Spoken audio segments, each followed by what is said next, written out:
Que s'est-il passé dans la nuit du 15 au 16 décembre 2020 ? Deux femmes, voisines de Delphine et Cédric Jubilard, ont déclaré avoir entendu des cris très forts et des aboiements. Pourtant, cette piste n'a pas suffi à faire avancer l'enquête car trop fragile.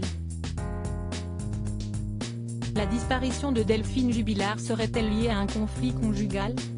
Si une piste étudiée par les enquêteurs, alors que les indices qui expliqueraient où est l'infirmière qui n'a plus été vue depuis le mois de décembre 2020 ne sont pas légion.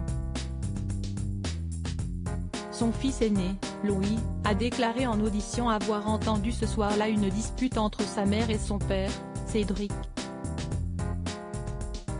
Deux voisines ont également fait part de leur témoignage aux gendarmes, ajoutant avoir entendu des cris et des aboiements de chiens. Le couple a des charpets nommés Zopra et Gnocchi. Cependant, leur parole n'a fait qu'ajouter du trouble à une enquête déjà bien complexe, explique RTL. Les voisines des Jubilard, une mère et sa fille, ont confié aux autorités être en train de regarder le film Retour vers le futur de la nuit du 15 au 16 décembre 2020, quand elles ont entendu des cris de femmes stridents et des aboiements de chiens. J'ai entendu des cris d'une femme, des cris stridents. C'était effrayant, a dit la voisine aux gendarmes. Ce que sa fille a confirmé, j'ai rejoint maman qui fumait une cigarette et j'ai entendu les cris et des chiens qui aboyaient. Ceci expliquerait cela ?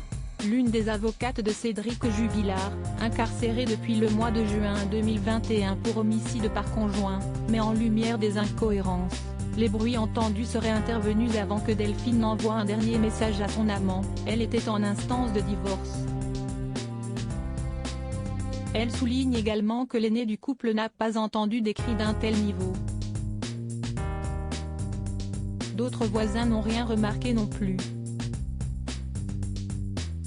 Depuis, les deux femmes ont fait évoluer leur récit. Alors qu'elles avaient expliqué ne pas être intervenues en entendant les cris par peur des chiens, elles ont précisé plus tard leur témoignage aux gendarmes. En fait, il s'agissait de deux chiens qui se battaient et d'une femme qui tentait de les séparer. Ce que son mari Cédric n'a cessé de dire, sa femme est partie dans la nuit pour promener les chiens, sans qu'il l'ait lui-même suivi. Les faits relatés par ses voisines ne permettent donc pas d'établir quoi que ce soit. Cependant, d'autres membres du voisinage ont souligné que Delphine Jubilard ne s'occupait jamais des chiens en général et qu'elle avait peur du noir. De quoi ajouter encore plus de troubles dans cette affaire.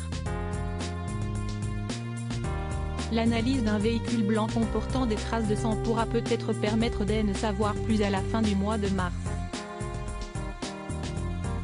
Cédric Jubilard reste présumé innocent des faits qui lui sont reprochés jusqu'au jugement définitif de cette affaire.